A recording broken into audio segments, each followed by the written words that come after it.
All right. Hello again, adventures, and welcome.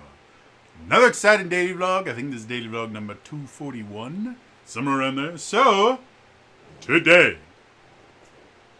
we are going to talk about the suspension of disbelief. Yeah, we're going to get theater geeky. And I'm relatively certain... Sorry, no. Need a drink. I'm relatively certain I have made videos on this subject before, but just saw a video from Penguin Zero, which inspired me. If anyone is unaware, currently in theaters, there is a movie called Wicked, which is a movie adaptation of a musical, which is a musical adaptation of a book that was published in the late 90s, early 2000s. And the whole premise of the book is basically, what if the Wicked Witch of the West was the hero of The Wizard of Oz, and everything we know about The Wizard of Oz has been told to us from an unreliable narrator. If you're not familiar with the term, unreliable narrator is a technique that's used in writing where you are being told a story, but the person telling it is either unintentionally or intentionally giving you bad information. They're lying to you, they're painting it in a certain picture to make someone look better or worse than they are in the actual story. And it's actually a pretty interesting technique because it relies on something called the suspension of disbelief. If you're not familiar with that term, the suspension of disbelief is basically necessary for entertainment to work. And what suspension of disbelief is effectively when you go into a movie theater or a traditional theater, or you turn on the television, everybody knows what you're watching at that particular point is not really happening. It's all fake. It's actors on sets using special effects to make it look like something's happening. But none of it's real. It's all fake. It's all make-believe. Nothing that happens is real. However, you don't get emotionally invested in fake things. So, when you go to watch some piece of entertainment, whether it's a movie, TV show, theatrical production, even just listening to music, you activate what's called your suspension of disbelief. That means you are going to suspend your ability to disbelieve that this stuff is real. Okay, I realize that the person on stage is not really Romeo, and the girl he's falling for is not really Juliet, but I'm going to suspend my disbelief and just accept the idea that that's really Romeo, that's really Juliet, and it's not that they've done this 100 times before. This is the first time any of them are ever hearing this, and this is the first time Romeo is falling in love with Juliet. In order for entertainment to work, suspension of disbelief has to happen. And the complicated part about entertainment, specifically theater and acting in general, is you can get to a point where the audience can no longer suspend their disbelief.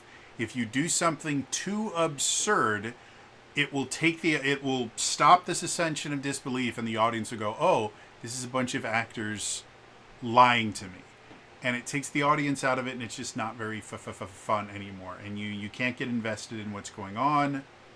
So, being able to create a believable enough lie that people are willing to suspend their disbelief in order to get invested in it is a really, really important part of theater. And there are two different sides that both have to be in agreement. You have to have the people on the entertainment side that are creating a believable enough lie that you are willing to suspend your disbelief. And then on the other side, you as an audience member, by going into this entertainment venue, you are agreeing that unless there is something that you simply cannot abide by, you are agreeing, okay, I'm going to suspend my disbelief long enough to watch this. So when suspension of disbelief fails, a lot of people will almost always blame it on the entertainers. Well, it's because you weren't acting well enough, or the scene didn't, the set wasn't designed well enough, or it wasn't written correctly. But at the exact same time, it can just be someone refusing to suspend their disbelief, either from an actual inability because they just don't understand the thought process behind it, or to be an asshole. Penguin Zero, Charlie, if you are familiar with him, a super cool dude. This is not me saying that he's wrong or evil like that, but he talks about going to see Wicked, and one of the things he keeps coming back to is the idea that he hates the musical aspects of the show. But he mentions that he actually liked the stuff that happened in between the songs, but the songs just were not his thing. He hated it. He hated everything about it. And he specifically starts focusing on a song. He doesn't name the song, and he doesn't actually use any of the lyrics from the song. I don't know if this is intentional because he doesn't want to worry about copyright stuff, or if he literally just cared so little about the singing portion that he doesn't remember any of the lyrics. Unfortunately for him, I have that song memorized. The song itself is called Dancing Through Life. It's the introduction to, what's the character's name?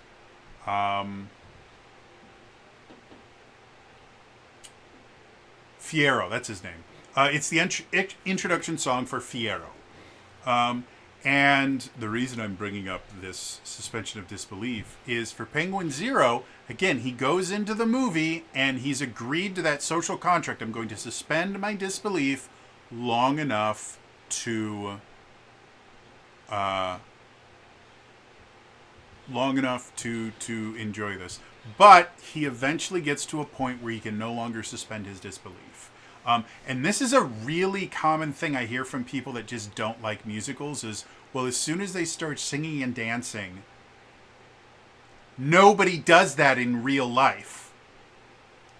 So it's stupid. No, that's not what Penguin Zero says in any way, shape, or form. He just says that that's not his thing. But it's an extremely common criticism. Nobody breaks it. Can you imagine just how stupid it would be if people would just randomly break into song? That would be nonsense. You're right. But that's not why people break into song in musicals. The thing about theater and entertainment in general involving like acting and stuff like that, not like prose, but acting in films and TV and stuff like that, is the purpose of telling stories is to, and the purpose of entertainment in general, is to help you to feel emotions you wouldn't normally feel. Sometimes those emotions are just pleasant emotions, like your kind of standard, like bubblegum pop song. Bubblegum pop song is not meant to make you question your morality. It's not meant to make you think really complex songs. It's meant to make you feel good. It's got a really catchy beat. It's got a hook in there that gets stuck in your head. It's the entire purpose. And that is the purpose of entertainment in general, is to make you feel things. As you start getting into more complex emotions, it requires you to use different techniques. Music in and of itself is a really, really effective method of helping people to feel the emotions that you want them to feel. That's why movies have soundtracks. That's why movie soundtracks have Oscars, because with the right music in the right spot, it can help you to understand the feelings that the writers and the director and the actors are wanting for you to feel in certain scenes. Now, when we get to musicals, the basic idea of a musical is everything is based around feelings. When you have kind of really basic feelings, you speak them. You know, you talk, you emote, and things like that. But when a feeling becomes so strong that you can no longer express it just from talking and moving around, you break into song. And so that's level one is just going around talking, experiencing things. Level 2, the emotions are stronger, you break into song. And the reason that they do that is because the author and writer and musical writer and everything, all those people, composer, there we go, have gotten to a point where they want the audience to feel stronger emotions about something. And so in order to do that, they start talking in rhyme, which is what most music is. Not all. There's a lot of unrhymed music. Most music, though, or most sung lyrics rhyme in some way, shape, or form, or have some sort of rhyming pattern. And they add music to it, which is, we have this connection with music that we automatically associate it with emotions, because that's why music was invented, was to express emotions that they couldn't figure out a way to express with words or pictures or things like that. Music expresses emotions differently than words do, than pictures do, than movements do. And so in a musical, you have your basic, I'm talking and explaining these emotions here. The emotions get too strong, so now I have to sing it, and then there's a third level. The emotions are so strong that I can no longer verbalize what I'm trying to say, so I dance. And that's how musicals work. And in order for someone to enjoy a musical, you have to suspend your disbelief about the idea that people don't break into song. The reason why people don't break into song in real life is they're not trying to get other people to experience the emotions that they're feeling. They are already feeling these emotions, and some of the emotions are extremely strong, but they're not attempting to get anyone else to experience these emotions with them. They're just trying to live their life, and they're experiencing the emotions on their own. When you go to a medium like theater, the purpose of the show being put on is for the audience to kind of go through this journey with the characters. And there are certain situations where there's really no way for them to fully explain the emotional journey that these characters are going on without upping the emotion level.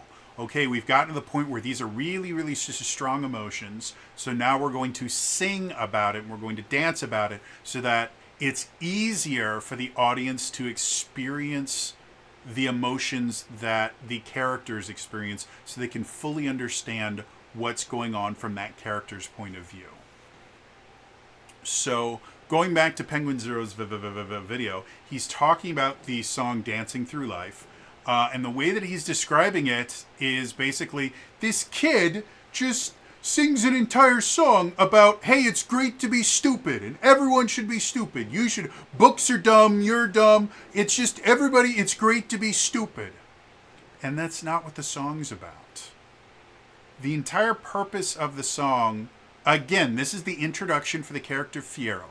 So part of the purpose of this song is to introduce us to the character Fierro and help us to understand the things that he values.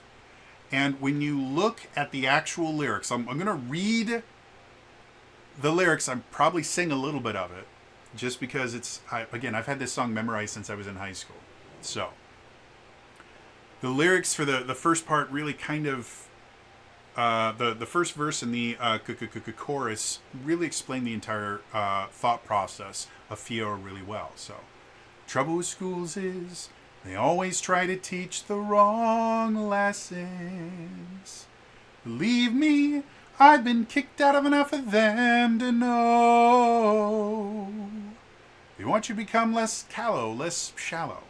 But I say, why invite stress in? Stop studying strife and learn to live the unexamined life.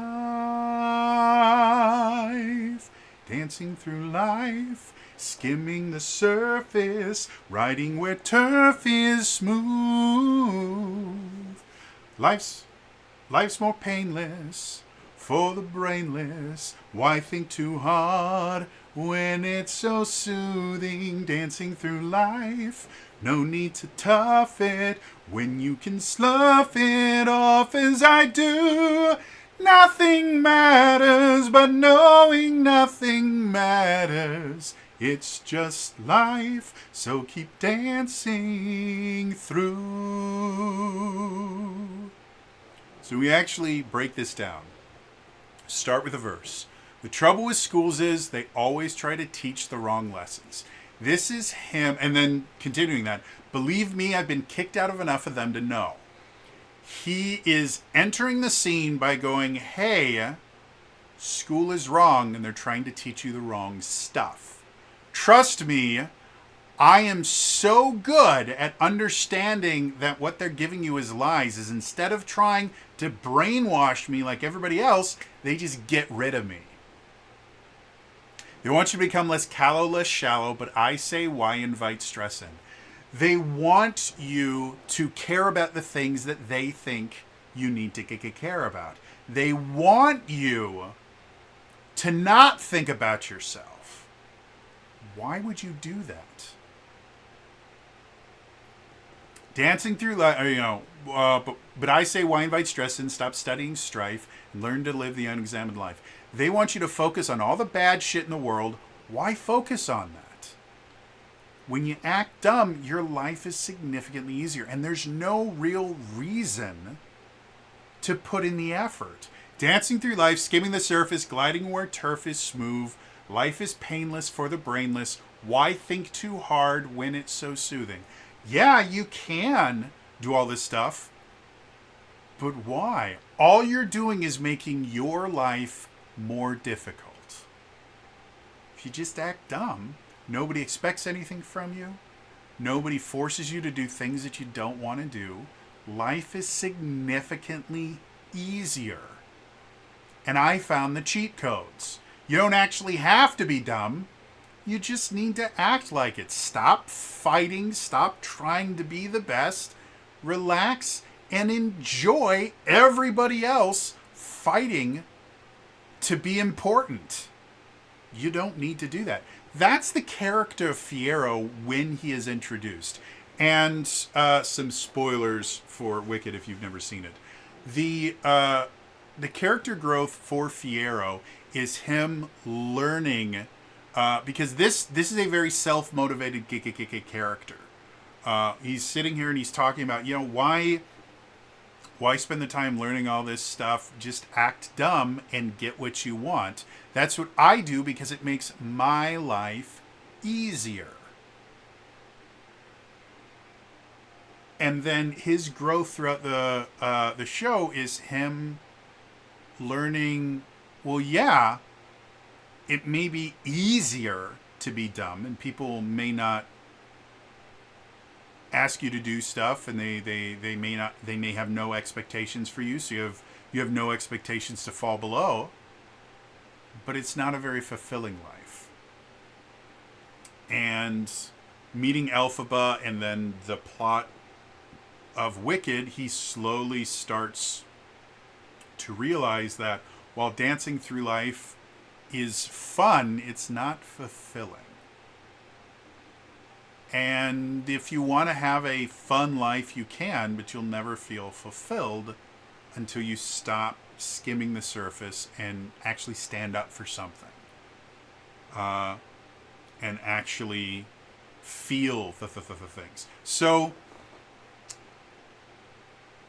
if you don't suspend your disbelief when this song starts happening, you don't realize that the purpose of this song is to help you to understand the character Fiyero by helping you to feel the feelings that he is feeling. If you don't do that, then this song comes off as, yay, stupid, good! And that's not what it is. It's a really, really interesting, unique song. And there's a lot more. Like, there's actual plot that happens in this song, too. You see... you see the beginnings of the relationship between Nessarose and Bach.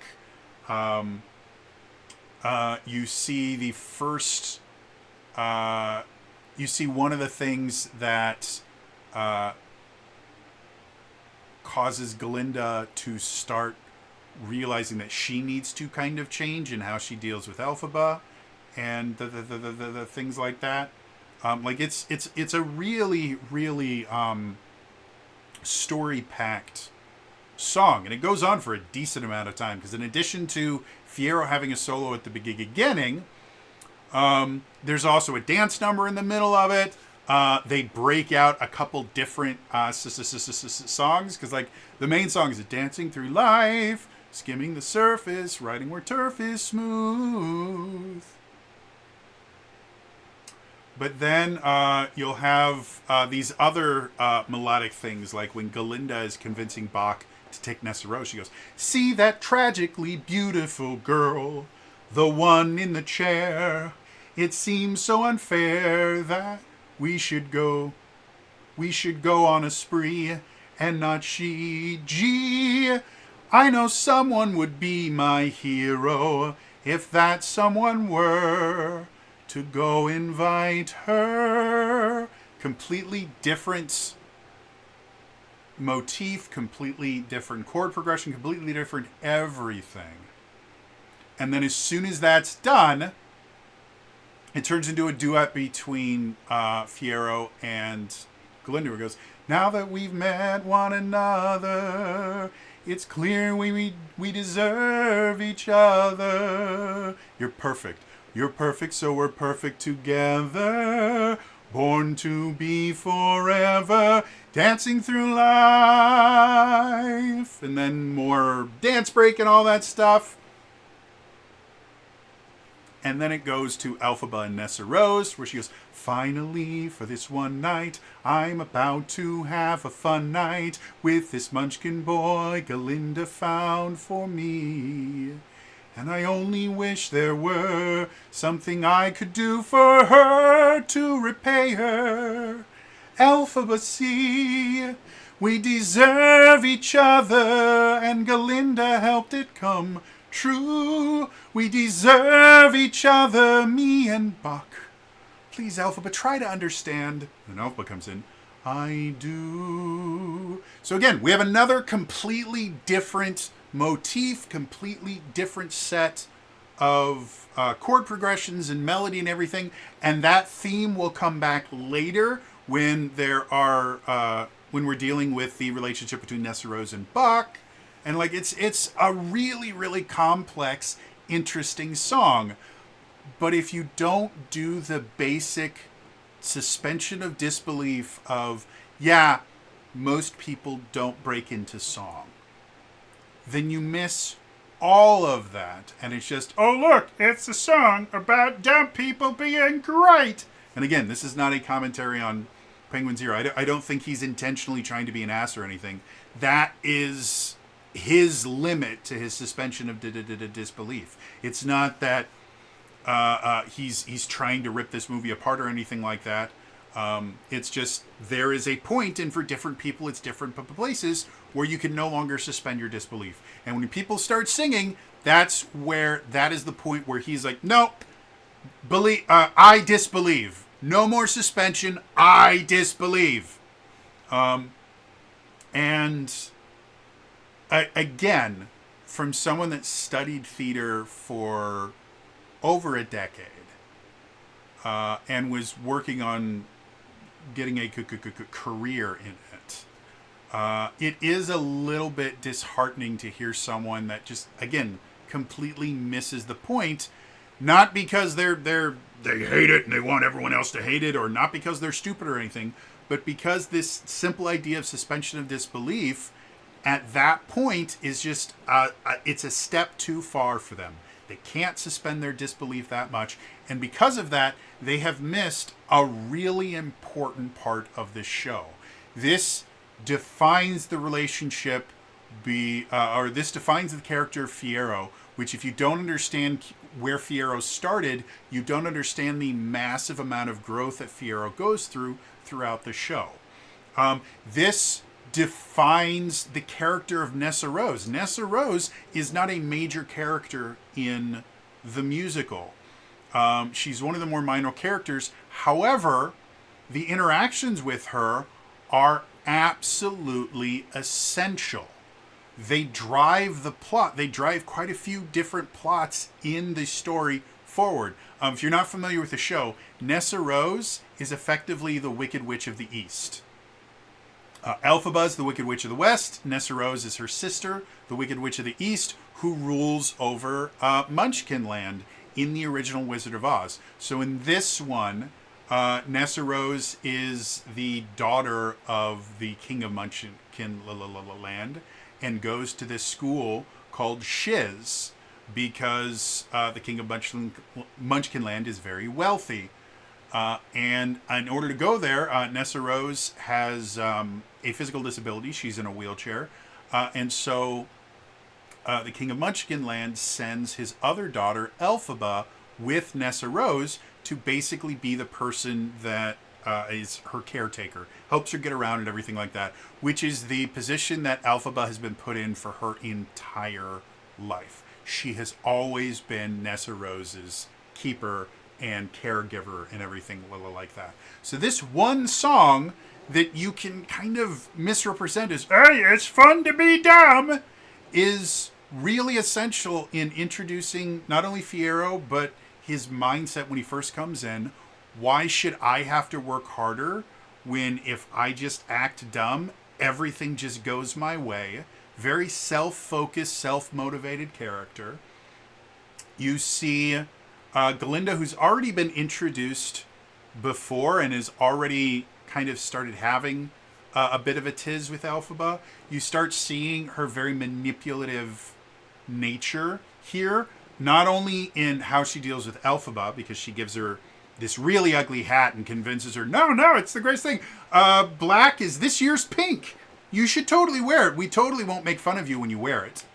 But they also show just how incredibly manipulative she is to Bach. Because Bach is actually interested in Galinda. And she knows this. She doesn't like him. And so she just manipulates him completely. Goes, you know what someone that is really awesome, you know what someone that's really awesome would do? They would go ask that girl out. They wouldn't ask me out. They'd ask that girl. And someone that would do that and ensure that she had a good time, well, gosh, I would just fall in love with them immediately. Yep, she's incredibly manipulative. And it really is a kind of disgusting thing to do. This person that goes, because that entire scene starts off with Miss Galinda, and this is spoken, this isn't sung, because it ends with dancing through life down at the Oz Dust, if only because dust is what we come to. Nothing matters, but knowing nothing matters. It's just life, so keep dancing through. And then Buck comes up and goes, Miss Galinda, I hope you'll save at least one dance for me.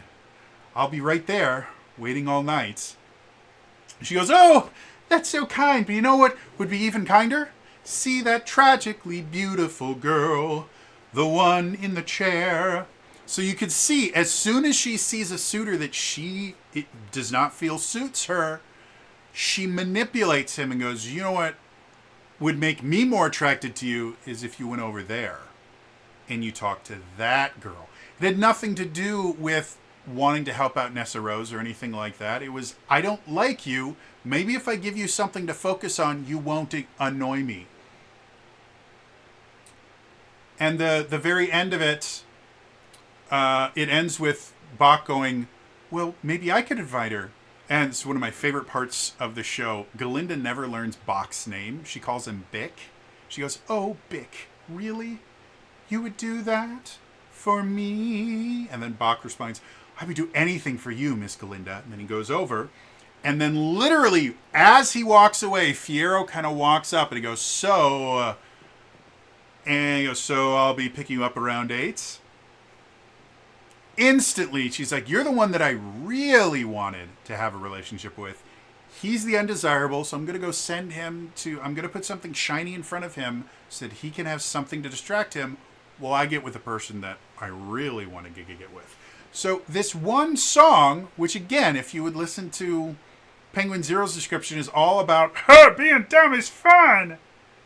Isn't. It establishes the character of Fiyero, it establishes the character of Galinda, and shows, again, when Galinda is first introduced, she's incredibly self-motivated, she's incredibly selfish, she's incredibly entitled, and she's hyper-manipulative.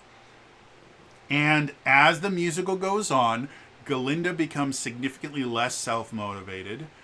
She starts learning that her manipulations may not be the greatest the things in the world, though it doesn't really stop her from manipulating people. She just starts manipulating different people for different purposes. It introduces the subplot between Nessarose and Buck, which eventually turns into some pretty bad stuff that I won't spoil if you've never seen it. And it shows another side of Elphaba. At the very beginning of the musical, when they first introduce Shiz and everything, when Nessarose comes on, if you ever see Wicked on stage, this is probably the first time for the audience that they're really wowed, because part of the set design of Wicked is it's done in what's called proscenium style theater, which is basically, when most people think of theater, they think of proscenium style, which is basically you have the stage here and then the audience here. And so around the edge of the proscenium theater is this kind of metal construction that kind of frames everything. At the very top of it, there's a large metal dragon. And when you come into the show, it looks like a really cool set piece. But what happens is, when Elphaba brings Nessarose in, the first thing that happens is the head of Shiz, the mistress of Shiz, comes over and she takes Nessarose away from Elphaba. Well, Elphaba's purpose at that point in the show, I am here to protect my sister. That's what I do. That's what I always do. And so as they're trying to take Nessarose away, Elphaba's going, no, I should be doing that. I should be doing that. And everything gets very chaotic. She goes, stop! And her magic activates. And when her magic activates, the giant metal dragon that looks like just a cool set piece moves. I'm not kidding here. It starts flapping its wings. Its eyes glow. It is such a cool experience. And then you watch as she reaches her hands towards Nessarose's chair, and the chair is drawn back to Elphaba so Elphaba can take her proper place as the protector and caregiver for Nessarose. So this goes on to reinforce that idea for Elphaba that, again, her purpose is to care for Nessarose. So despite the fact that Galinda has just been awful to her thus far, she's going to do something nice. And what eventually happens, if I remember correctly in the show, Elphaba convinces Madame Morrible, the head of Shiz, the magic school they go to allow Galinda into the special super elite magic class that I believe only Elphaba was going to be in. But because Galinda does something nice for Nessarose, Elphaba does something nice. So there's so much to this song. And again, because the musical part, the part where people start singing, that's where Charlie's suspension of disbelief ends. He missed the entirety of this incredibly important song that is masked as this really kind of dumb, hey, don't try to be smart, being dumb's more fun. Which, as someone who has been... I was part of the Gifted and Talented program when I was younger, and I took AP Calc when I was a junior in high school. I've always been one of the kind of, not really overachievers, but I've always been one of the quote unquote smart kids in school. I can tell you when I stopped trying to be the smart kid, it was a fuck ton easier. Being a smart kid, like gifted and talented programs, if you've never heard of them, they go by different names, but it's basically when you get really, really smart kids. One of the side effects of being extremely smart compared to the rest of your peers is repetition is really, really, really good for retention. And so people that are quote unquote smart, generally it just means that they learn faster. It's not that they have bigger brains or something like that. They've just learned how to learn things faster than other people. And so the additional repetition for them becomes mind-numbingly boring. And so what was found quite often was there was these students that it wasn't that they couldn't understand the material. They understood the material very, very well, but their grades would just get lower and lower and lower because they were bored out of their minds. And so they just stopped trying. They stopped turning in homework and that because it's so mind-numbingly boring for them. So gifted and talented programs were created to try and challenge these students. However, the way they actually work is they take you out of a class that you are doing super, super well in, you understand everything in, and then they put you in another class that just gives you more homework.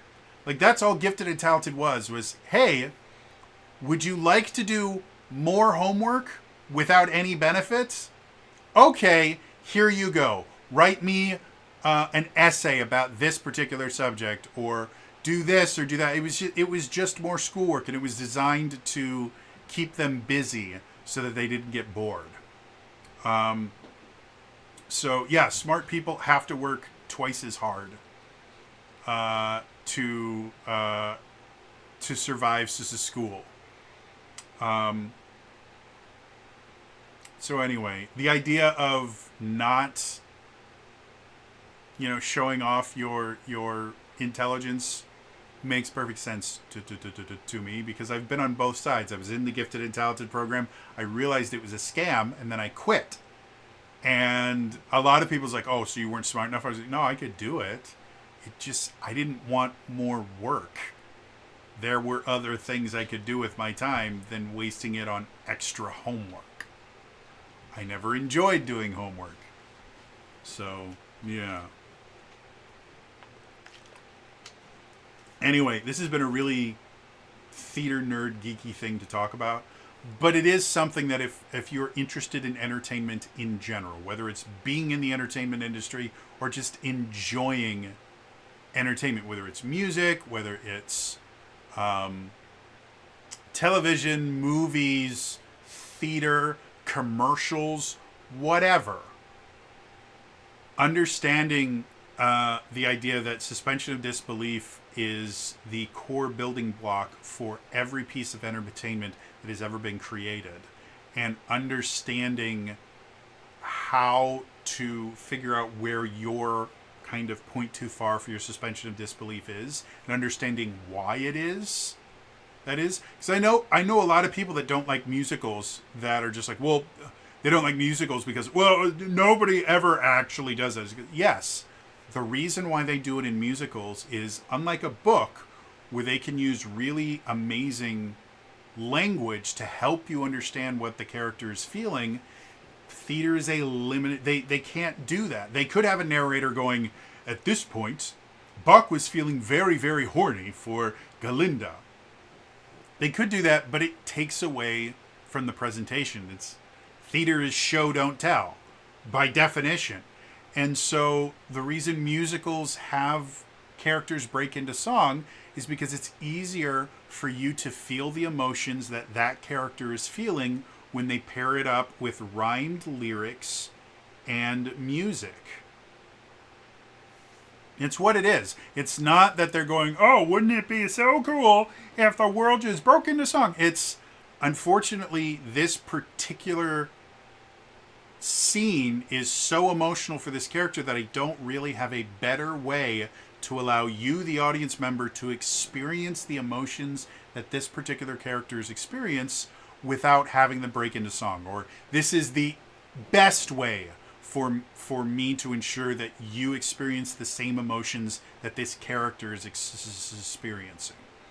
That's why people break into song into musicals. It's not because, oh, it's flashy and no, it is a tool that the writer and composer are using to help the audience to understand what is going on. And if you completely glaze over that and just go, oh, look, singing, you are going to miss massive parts of the show. Because, again, the show is built on the idea that you listen to the lyrics and you listen to the music, and it helps you to understand the characters. So, yeah. I'm a theater geek, and it's very rare that I get to talk about theater geeky things. Interested to hear from you guys. Are you familiar with the term suspension of disbelief? And specifically, can you remember a particular time where you hit your limit and went, nah, that's it. I'm done. For me, with my martial arts background, my suspension of disbelief ends at really bad fight choreography. Kid you not. When I was in high school, I think it was, might have been late middle school, but anyway, we went to go see the show Macbeth, and the show itself is brilliant. It's one of my favorite Shakespeare shows, if for no other reason than saying the word Macbeth around theater people scares the shit out of them. So there's quite a few different fight scenes. Like, it is a war-based show. It's done at a time of war. And so there's a decent number of fight scenes in it. And they had one scene where they had one of the characters take two longswords. And these are just like generic. If you were to type in the word longsword prop into Google image search, you would probably get the exact swords that they were using. And so they had one character pick up two longswords and then start fighting another character. It might have been Macbeth that was defending himself, who's using a single sword.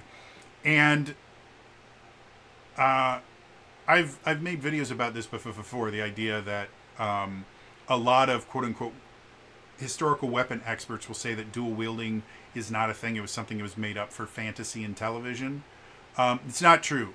Fighting with weapons in each hand goes back centuries, millennia, and we have significantly more evidence that people used two weapons, one in each hand, on the battlefield than we have that anyone ever used a flail in a single combat ever. Dual wielding was not extremely common, but it was something that happened. And one of the reasons why it was uncommon is it does take a lot of training and practice to be able to do it without becoming a danger to yourself or danger to the rest of your allies. So the thing with wielding two weapons at once is it gives you a number of benefits. One, it allows you to have a weapon that can be used for defense and a weapon that can be used for offense that you can switch relatively easily from. The Florentine style of fencing uses a pair of rapiers. The thing that makes it so deadly and so difficult for someone, even someone that's used to fighting against opponents that use like dagger and rapier, is that you never know which one is the defending rapier because it will change randomly. So that's one way you can dual wield. The other reason for using two weapons at once is it allows you to attack from two different areas simultaneously, and it allows you to get around guards that you normally couldn't. Even if you're not doing simultaneous attacks, but you're kind of switching between the two, it forces your opponent to have to defend against two different targets, and it will be significantly easier as you are fighting with the two weapons to get them to open up their guard for one of the two weapons to go. So in general, when you are using two weapons, either one should be a defense weapon and one should be an offense weapon, and they may switch randomly, but you always have one to defend with and one to attack with. Or when you are attacking with both, they should be attacking from different places. What this person did is they took both weapons, did this big swing with both of them, and swung about 1.5 or 2 feet above the standing height of their opponents. And it was just complete. There was no possible way that this was worth anything. There was nothing in that would have been threatening to the opponent. If the opponent had just stood there and done nothing, they would have been completely safe. And by swinging way up here, you have opened up the entirety of your chest, your legs, everything. You've opened up almost the entirety of your body to attack. And the other dude just sat there waiting for him to do his swing, and then he did this massive swing that went nowhere near the person, and it was just so god-awfully choreographed that it took me out of the entire show. And that is the only thing I remember about that show. I don't remember how any of the actors performed or anything. The only thing I remember is the god-awful stage combat. So my question to you, where do you stop suspending your disbelief? Let me know in the comments down below. Otherwise, again, that's all for me today. I'll see you guys the next time. All right? Bye-bye.